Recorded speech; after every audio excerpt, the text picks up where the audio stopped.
വീണ വിജയന്റെ നിലവറ എപ്പോൾ തുറക്കുന്നുള്ളതാണ് എല്ലാവരും ആകാംക്ഷയോടെ കാത്തു നിൽക്കുന്നത്. ഇപ്പം പത്മനാഭസ്വാമി ക്ഷേത്രത്തിൽ ഒരുപാട് നിലവറകൾ, നിലവറയൊക്കെ വലിയ വിവാദമായിരുന്നു. അതിലൊരുപാട് സംഭവങ്ങളുണ്ട്, ഒരുപാട് രത്നങ്ങളുണ്ട്, വൈരങ്ങളുണ്ട്, സ്വർണ്ണമുണ്ട് എന്നൊക്കെ പറഞ്ഞ് വലിയ വിവാദം. അപ്പോൾ ഇത്തരത്തിൽ വീണ വിജയന്റെ HDFC ബാങ്കിലെ നിലവറ എപ്പോൾ തുറക്കുന്നതാണ് പ്രതീക്ഷിക്കുന്നത്?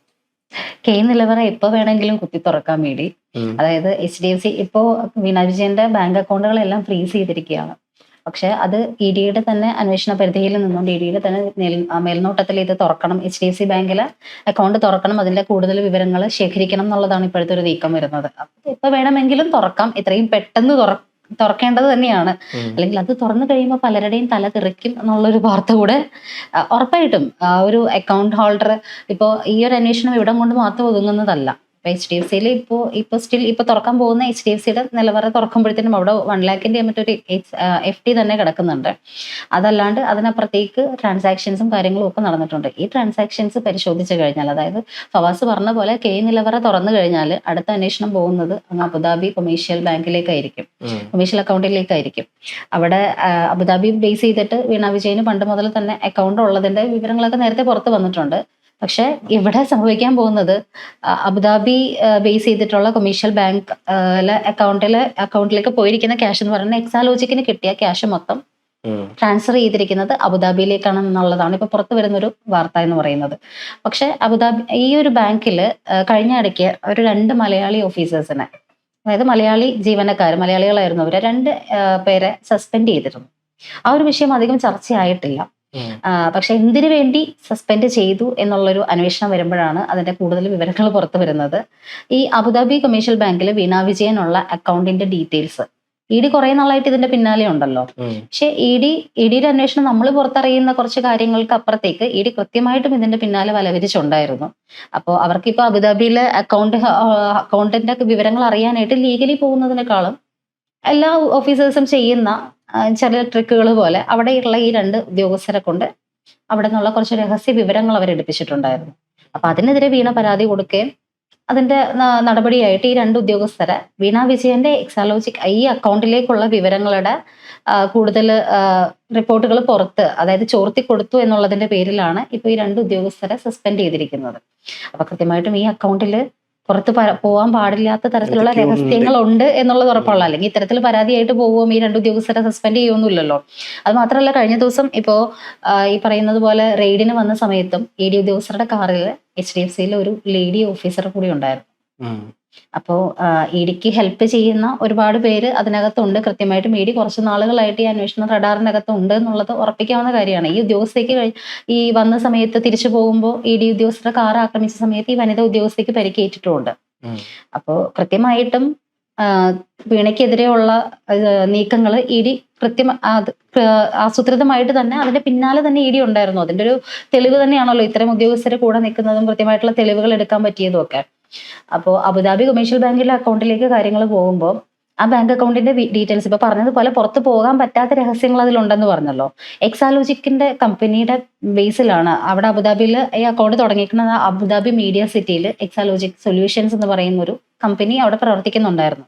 അതിന് വേണ്ടിയിട്ടാണ് ഈ പറയുന്ന അക്കൗണ്ട് അവിടെ സ്റ്റാർട്ട് ചെയ്തിരിക്കുന്നത്. ശരിക്കും അബുദാബി പോലൊരു സ്ഥലത്തൊരു കൊമേഴ്ഷ്യൽ അക്കൗണ്ട് സ്റ്റാർട്ട് ചെയ്യണമെങ്കിൽ, അതിപ്പോ സേവിങ്സ് അല്ല, കറണ്ട് ആണ്, അങ്ങനെ ഒരു അക്കൗണ്ട് സ്റ്റാർട്ട് ചെയ്യണമെങ്കിൽ ഇത്ര കോടി മുതൽ ഇൻവെസ്റ്റ്മെന്റ് അതിൽ ഇടണം എന്നുള്ള റൂൾസ് ഒക്കെ ഉണ്ട്. അപ്പൊ ഇത്രയും രൂപ മുടക്കി അവിടെ ഒരു അക്കൗണ്ട് സ്റ്റാർട്ട് ചെയ്തിരിക്കുന്നത് വീണ വിജയൻ ഒറ്റയ്ക്കല്ല, അതൊരു ജോയിന്റ് അക്കൗണ്ട് ആണ്.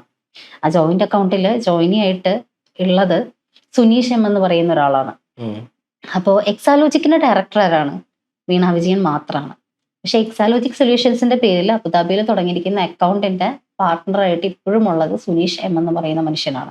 അതായത് ഇത്രയും കോടികൾ ഇതിലേക്ക് വന്നിരിക്കുന്നത് CMRLന്റെ കാശ് മാത്രമല്ല, ഈ പറയുന്ന ലാവ്ലിൻ കേസിന്റെ സഹോദര സ്ഥാപനമായിട്ടുള്ള ദിലീപ് രാഹുലൻ എന്ന് പറയുന്ന ലാവ്ലിൻ കേസിൽ ഒരുപാട് കേട്ടിട്ടുള്ള ഒരു പേരാണ്. അദ്ദേഹം ഉൾപ്പെടെ കൊടുത്തിട്ടുള്ള എമൗണ്ടും പ്രൈസ് വാട്ടർ കൂപ്പേഴ്സിന്റെ ആ കമ്പനി കൊടുത്തിട്ടുള്ള പ്രൈസ് വാട്ടർ കൂപ്പേഴ്സിന്റെ വഴി ചെന്നിരിക്കുന്ന കോടികളും ഇതെല്ലാം പോയിരിക്കുന്നത് ഈ സെയിം അക്കൗണ്ടിലേക്കാണ്. എക്സാലോജിക്കിന് CMRL കാശ് കൊടുത്തു, അത് അവര് ദുബായിലേക്ക് മാറ്റി എന്ന് പറയുന്നിടത്ത് വരെ ഓക്കെ. പക്ഷെ ലാവ്ലിൻ കേസിൽ ഇപ്പോഴും 38 തവണയോളം സുപ്രീം കോടതി മാറ്റി വെച്ചുകൊണ്ടിരിക്കുന്ന ലാവ്ലിൻ കേസിന്റെ സഹോദര സ്ഥാപനം കൊടുത്ത ക്യാഷ് കൂടെ ഈ പറയുന്ന എക്സാലോജിക് സൊല്യൂഷൻസിന്റെ അബുദാബി കൊമേഴ്ഷ്യൽ ബാങ്ക് അക്കൗണ്ടിലേക്കാണ് മറിഞ്ഞിരിക്കുന്നത്. അപ്പോൾ വീണ വിജയന് ലാവ്ലിൻ കേസുമായിട്ട് എന്താണ് ബന്ധം എന്നുള്ളൊരു ചോദ്യം കൂടി അവിടെ വരും. ഉം. ഉറപ്പായിട്ടും അതും വരും. പ്രൈസ് വാട്ടേഴ്സ് കൂപ്പേഴ്സ് എന്ന് പറയുന്നത് തന്നെ നമുക്കറിയാം ഏറ്റവും ഞെട്ടിപ്പിക്കുന്ന ഒരു അഴിമതി അല്ലെങ്കിൽ സംഭവമായിരുന്നു അത്. ഈ കേരളത്തിലെ ജനങ്ങളുടെ സ്വകാര്യ ഡേറ്റാസ് ആണ് ഇവർ മറിച്ച് വിറ്റത്. അപ്പൊ അതുവഴി കിട്ടിയിരിക്കുന്ന കാശും കിഫ്ബി മസാല ബോണ്ട് വഴി വന്നിരിക്കുന്ന കാശും ഒക്കെ പോയിരിക്കുന്നത് ഈ പർട്ടിക്കുലർ അക്കൗണ്ടിലേക്കാണ്. അപ്പൊ സുനീഷ് എം ആരാണ് ഈ ഇങ്ങനൊരു അക്കൗണ്ടിലേക്ക് വീണ വിജയൻ മുൻ മുഖ്യമന്ത്രിയായിരുന്ന പിണറായി വിജയന്റെ മകൾ വീണ വിജയന്റെ ഇങ്ങനത്തെ ഒരു അക്കൗണ്ടിലേക്ക് ഇത്രയും കേരളവുമായിട്ട് ബന്ധപ്പെട്ടിട്ടുള്ള ഇത്തരം ബിസിനസ്സുകളുടെ അക്കൗണ്ടിൽ നിന്ന് ക്യാഷുകൾ പോകുന്നു എന്ന് പറയുന്നത് ഒരുപാട് ഞെട്ടിപ്പിക്കുന്ന ഒരു വിഷയം തന്നെയാണ്. കിഫ്ബി മസാല ബോണ്ടിന്റെ വരെ തോമസ് ഐസക്കിന് മിണ്ടാൻ പറ്റില്ല. ലാവ്ലിൻ കേസുമായിട്ട് വീണ വിജയൻ എന്താ ബന്ധം എന്നുള്ള ചോദ്യം വരും അവിടെ. പ്രൈസ് വാട്ടേഴ്സ് കൂപ്പേഴ്സ് എത്ര വെള്ളിക്കാശിനാണ് ജനങ്ങളെ ഡേറ്റ കൊടുത്തേന്നുള്ള ചോദ്യം ഒരുപാട് ഉയർന്നതാണ്. അപ്പൊ ഇതിന്റെയൊക്കെ ക്യാഷ് ഈ അബുദാബിയിലെ കൊമേഴ്ഷ്യൽ ബാങ്കിലേക്ക് പോകുന്നു. അത് എക്സാലോജിക്കിന്റെ ബേസിലാണെങ്കിൽ എക്സാലോജിക്കിന് ഒരേ ഒരു ഡയറക്ടറെ ഇപ്പൊ വരെ ഉള്ളൂ, അത് വീണ വിജയൻ മാത്രമാണ്. അപ്പൊ പിന്നെ സുനീഷ് ആരാണ്? ഇത്രയും കോടികൾ ചെല്ലുന്ന ഒരു അക്കൗണ്ടിന്റെ ജോയിന്റ് ആയിട്ട് നിൽക്കുന്ന ഒരാള് സുനീഷ് എം. അയാൾ ആരാണ് എന്നുള്ള ചോദ്യം ഉറപ്പായിട്ടും ഇപ്പോ മറുപടി പറയേണ്ടത് ശരിക്കും വീണ എന്ന് പറയുന്ന വീണ തൈക്കണ്ടിയിൽ തന്നെയാണ്. ഇത്രയും ജനങ്ങളുമായിട്ട് ബന്ധമുള്ള കാര്യങ്ങളിലെ വിഷയങ്ങൾ പോലും ഇത്രയും എമൗണ്ട് ഒരു അക്കൗണ്ടിലേക്ക് പോകുമ്പോൾ ആ അക്കൗണ്ടിന്റെ ഇവരുടെ പാർട്ണറായിട്ട് നിൽക്കുന്ന ഒരു മനുഷ്യൻ, അയാളെ പറ്റിയിട്ട് ഒരു അറിവുമില്ല. ഇയാള് വീണ വിജയൻ എന്ന് പറയുന്ന വീണ തൈക്കണ്ടിയുടെ മുൻ ഭർത്താവായിരുന്നു എന്ന രീതിയിലും വാർത്തകൾ പുറത്തു വരുന്നുണ്ട്. സുനീഷ് എന്ന് പറഞ്ഞാൽ ആദ്യം ഭർത്താവിന്റെ പേരാണ് സുനീഷ് എന്നുള്ള രീതിയിലും പുറത്തു വരുന്നുണ്ട്. പക്ഷെ ഇപ്പൊ അവര് സെക്കൻഡ് മാരേജ് കഴിഞ്ഞിട്ടുള്ള ഒരു ലേഡിയാണ്. ഇപ്പോഴും സുനീഷ് സ്റ്റിൽ അവിടെ അക്കൗണ്ട് ഹോൾഡർ ആയിട്ട് നിൽക്കുമ്പോൾ ഉറപ്പില്ല നമുക്ക് ഇത് മുൻ ഭർത്താവാണ് എന്ന തരത്തിൽ വാർത്തകളുണ്ട്. പക്ഷെ സ്ഥിരീകരിക്കാത്തൊരു കാര്യം ആയതുകൊണ്ട് നമുക്ക് ഉറപ്പ് പറയാൻ പറ്റില്ല. മുൻ ഭർത്താവാണെങ്കിലും അല്ലെങ്കിലും ഇപ്പോഴും അദ്ദേഹം അതിന്റെ അക്കൗണ്ട് ഹോൾഡർ ആണെന്ന് പറയുമ്പോൾ ഇത്തരത്തില് ആ മനുഷ്യനിലേക്കും കൂടി അന്വേഷണം ഉറപ്പായിട്ട് നീണ്ടേ പറ്റുള്ളൂ. മാത്രമല്ല ഇവിടുന്ന് ഈ അക്കൗണ്ടിൽ നിന്ന് വീണ്ടും പോയിരിക്കുന്നത് അമേരിക്കൻ ബേസ്ഡ് അക്കൗണ്ടിലേക്ക് ഈ കോടികൾ ട്രാൻസാക്ഷൻ നടത്തിയിട്ടുണ്ടെന്നുള്ള തരത്തിലും വാർത്തകൾ പുറത്തു വരുന്നുണ്ട്. വാർത്തകളല്ല, തെളിവുകൾ പുറത്തു വരുന്നുണ്ട്. അപ്പോ ശരിക്കും ഇവിടെ Lavalin company, Price Water Coopers ഒരു CMRൽ തുടങ്ങിയ കഥയാണ്. നീണ്ട് ശരിക്കും ഡോൺ എന്നൊക്കെ പറയുന്നത് ആക്ഷേപിക്കുകയല്ല, പക്ഷെ പിണറായി വിജയനെ നമ്മൾ കണ്ടതിലും വലിയൊരു ഡോൺ ആണ് വീണ വിജയൻ എന്നുള്ള തരത്തിലേക്കാണ് കാര്യങ്ങളുടെ ഒരു പോക്ക്.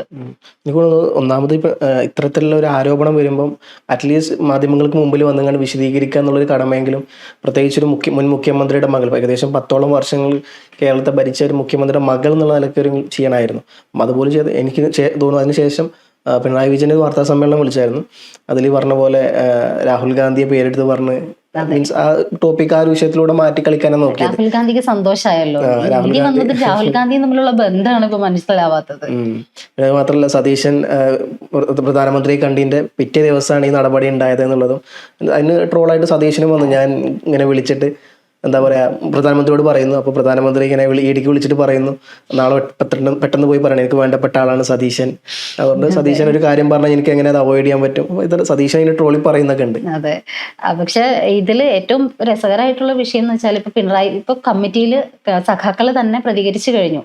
പിണറായി വിജയനെതിരെ ഇടി വന്നാല് ഞങ്ങൾ പ്രതികരിക്കാം, പക്ഷെ മകൾക്കെതിരെ ഇടി വരുമ്പോൾ പാർട്ടിക്കാരെ വിളിക്കാൻ നിൽക്കണ്ട എന്നുള്ളൊരു കർശനമായിട്ടുള്ളൊരു താക്കീത് പാർട്ടി അംഗങ്ങൾ തന്നെ കൊടുത്തു കഴിഞ്ഞു ഇപ്പൊ തന്നെ. അപ്പം ഇപ്പൊ ഈ നടന്നത് നമ്മൾ കണ്ടു. ഇടി വന്ന് കയറിയപ്പോൾ മുതലേ ചുറ്റും നടന്നുകൊണ്ടിരുന്നത് എന്തായിരുന്നു? വീണ വിജയനെതിരെയാണ്. പിണറായി വിജയൻ തന്നെ പറയുന്നുണ്ട്, എന്നോടൊരു ചോദ്യം പോലും ഇടി ഉദ്യോഗസ്ഥർ ചോദിച്ചിട്ടില്ല, മകളെയാണ് ചോദ്യം ചെയ്തത്. പിന്നെ എന്തായിരുന്നു നമ്മുടെ സഖാക്കന്മാരുടെ കുഴപ്പം? ഈ പറയുന്ന വീണ വിജയൻ പാർട്ടി മെമ്പറാണോ? കോടിയേരി ബാലകൃഷ്ണന്റെ മകനെയും ഇതുപോലെ കൊണ്ടുപോയതായിരുന്നു. അന്ന് കോടിയേരി പറഞ്ഞൊരു പോയിന്റ് ഉണ്ടായിരുന്നു, ഇത് ബിനീഷ് എന്ന് പറയുന്ന വ്യക്തിക്കെതിരെയുള്ള കേസാണ്, ഇതിൽ പാർട്ടി ഇടപെടേണ്ട കാര്യമില്ല, പാർട്ടിക്കെതിരായിട്ടുള്ള കാര്യമല്ല, പാർട്ടിയെ ഇതിന്റെ ഒരു ചോദ്യം മുന്നിൽ നിർത്തേണ്ട ആവശ്യമില്ല. മകനെതിരെ ഒരു കേസ് വന്നാൽ അത് മകൻ നേരിടും. പക്ഷെ ഇവിടെ അന്ന് ബിനീഷ് പാർട്ടി മെമ്പറാണ്, എന്നിട്ടും ബിനീഷ് എന്ന് പറയുന്ന വ്യക്തി മാറി നിൽക്കേണ്ടി വന്നു. പക്ഷെ ഇവിടെ വീണ വിജയൻ പാർട്ടിയിലൊരു അംഗം പോലും അല്ല, പിണറായി വിജയന്റെ മകള് മാത്രമാണ്. പിണറായി വിജയൻ തന്നെ പറയുന്നു പിണറായി വിജയനോട് ഒരു ചോദ്യം പോലും അവർ ചോദിച്ചിട്ടില്ല എന്നുള്ളത്. മനസ്സിലാവാത്തത്, ജനങ്ങൾക്ക് ആർക്കും മനസ്സിലാവാത്തൊരു കാര്യം അതാണ്. ഇപ്പൊ സഹകന്മാർ ഇപ്പൊ കമ്മിറ്റിയിൽ പറഞ്ഞെന്ന് പറയുന്നു, പിണറായിയുടെ മകൾക്കെതിരെ ഇടി വന്നാൽ ഞങ്ങളെ വിളിക്കണ്ട, പാർട്ടിക്കാരെ വിളിക്കണ്ട എന്ന് പറഞ്ഞു എന്ന് പറയുന്നു. പക്ഷെ അപ്പൊ പിന്നെ അന്ന് തല്ലിപ്പൊളിച്ചതാരായിരുന്നു? ഇത്രയും പ്രശ്നം ഉണ്ടാക്കിയത് ആരായിരുന്നു? അവിടെ പിണറായിനെ തൊടാനല്ലല്ലോ വന്നത്. ഇത്രയും വലിയൊരു ആരോപണമാണ് വന്നിട്ടുള്ളത്. പക്ഷെ അതിനെപ്പറ്റി ഒരു അക്ഷരം പോലും അതിനൊരു ക്ലാരിഫിക്കേഷൻ കൊടുക്കാതെ രാഹുൽ ഗാന്ധിക്ക് സന്തോഷമായല്ലോ എന്നുള്ളൊരു സ്റ്റേറ്റ്മെന്റിൽ ഒതുക്കാൻ നോക്കുമ്പോൾ മറ്റെന്തൊക്കെ കാര്യങ്ങളാണ് അദ്ദേഹം മറച്ചു വെച്ചുകൊണ്ടിരിക്കുന്നത്. ഇപ്പോൾ ലാവ്ലിൻ കേസ് ഉൾപ്പെടെ ഇതിലേക്ക് ഇൻവോൾവ് ആയിക്കൊണ്ടിരിക്കുകയാണ്. ഈ ഒരു CMRL കരിമണൽ കർത്ത കൊടുത്ത ചെറിയൊരു എമൗണ്ട് എന്ന് പറഞ്ഞാൽ അവരെ സംബന്ധിച്ചിടത്തോളം അത് ചെറിയൊരു എമൗണ്ട് ആണ് പുറത്ത് വന്നിരിക്കുന്നത്. പക്ഷെ അതിന്റെ കള്ളപ്പണവും കാര്യങ്ങളും ഒക്കെ പുറത്ത് വന്നതിന്റെ പിന്നാലെ പറഞ്ഞു വരുമ്പോൾ Price Water Coopers, KIIFB masala bond, Lavalin case ഉൾപ്പെടെ ഇതിനകത്തേക്ക് വരികയാണ്. അപ്പോ ഈ വീണ വിജയൻ ശരിക്കും ചെറിയ മീനല്ല.